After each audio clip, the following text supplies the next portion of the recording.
وما كان المؤمنون لينفروا كافة فلولا نفر من كل فرقة منهم طائفة ليتفقهوا في الدين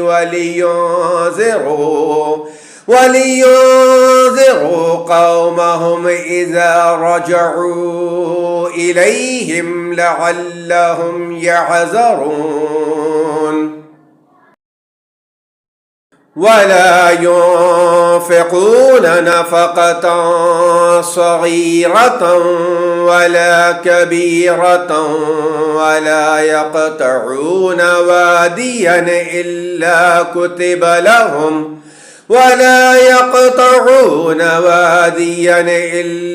كتب لهم ليجزيهم الله أحسن ما كانوا يعملون.